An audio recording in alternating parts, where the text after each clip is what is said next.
well, luscious cakes, decadent pies, and fresh cinnamon rolls. These are really terrific things that my guest today make on a regular basis. The owners of Sweety Pies in Skokie is Dana and her lovely mother, Arden Kruger. Thanks to you all for being here. Thank you for having us. You're welcome. My pleasure. Oh, and look, got to introduce this. Something. Ooh, this is our third guest. It's the pie.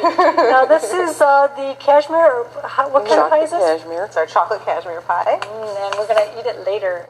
We opened up in downtown Skokie, opened up our first real store in November of 2007. So we just completed our 4th year. We had our 4-year anniversary last November. Hey, happy anniversary. Thank you. But the Sweety Pies, the whole Sweety Pies concept started a long time before that, which my mother is the expert in. Okay. Hey, let's hear it. That's a brief.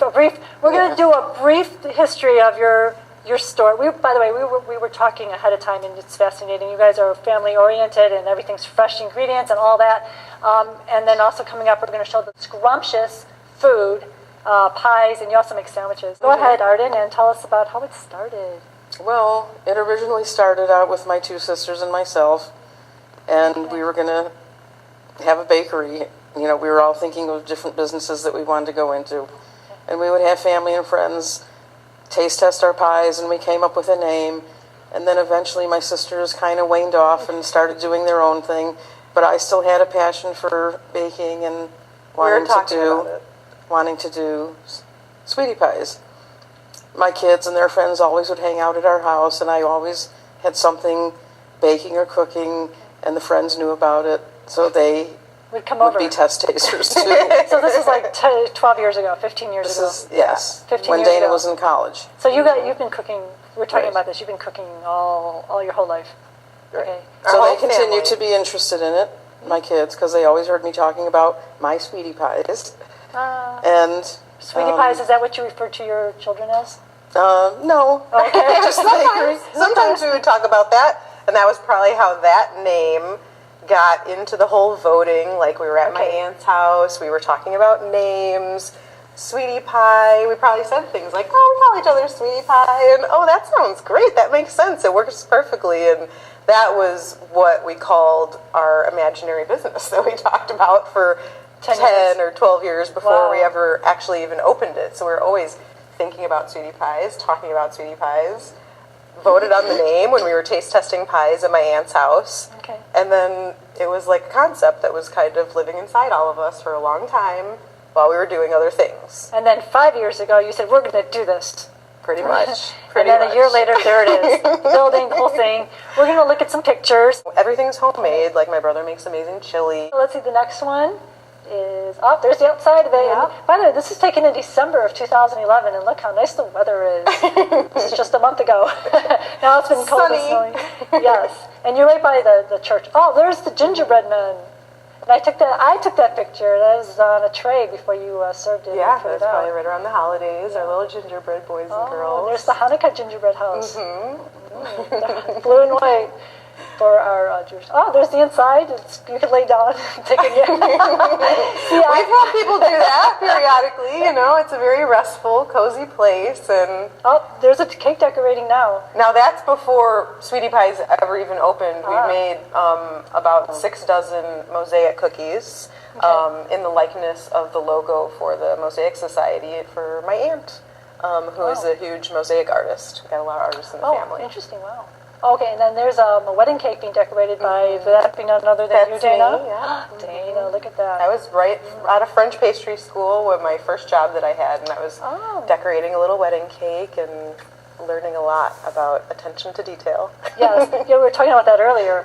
You are a stickler for detail. Yes. Yes. Okay. Oh, there's the whole family. Now I know the names because we went over this. Chad, your brother's on the left. The next person is Arden, and then Dana, and then Father Bruce. And the letters of your first name spell out ABCD, which is also in your email address. Right.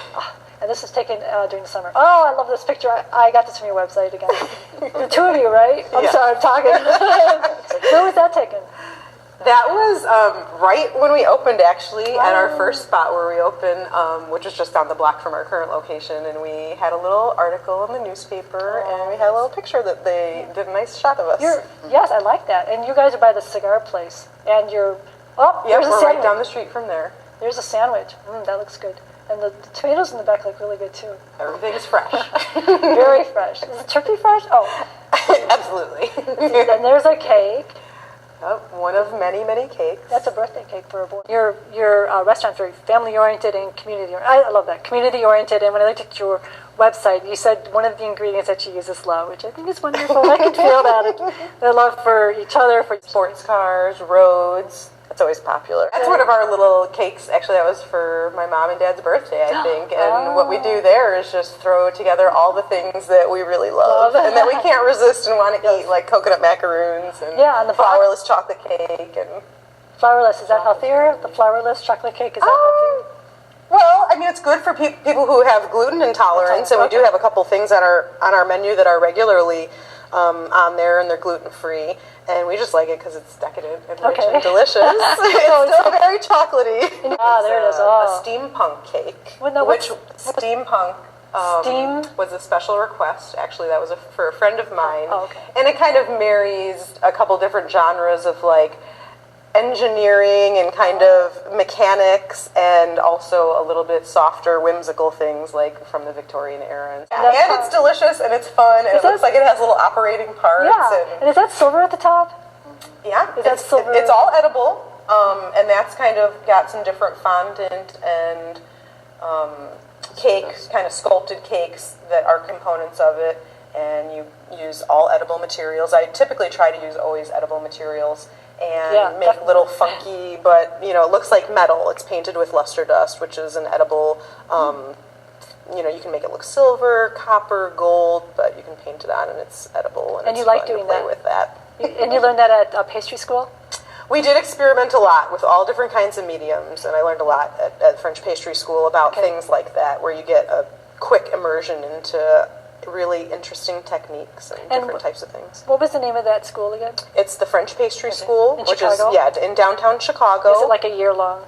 It's a 6-month program, the one that I did, and most of their programs, they have a new one that's also just focused on cake decorating now, but it was a 6-month program and focused on all different aspects of pastry, including cake decorating, and we did sugar sculpture and chocolate sculpture and made cakes and ice creams and learned from some of the most amazing, best talented pastry chefs. And it's a very fast, quick kind of how they make it, you were saying? Mm-hmm, yeah, it was very intense and concentrated, which is what I was looking for at that point to kind of refine techniques and take everything that we were doing as a family, like a lot of family recipes and more homey stuff, and refine it a little bit and learn some interesting new methods. And really go forward really fast. You have no excuse not to say, I don't know. The French do not mess around with pastries. And I mean, the quality of ingredients is important. Yeah. You learn a lot about the techniques of what can make a pastry chef's life easier and more interesting. And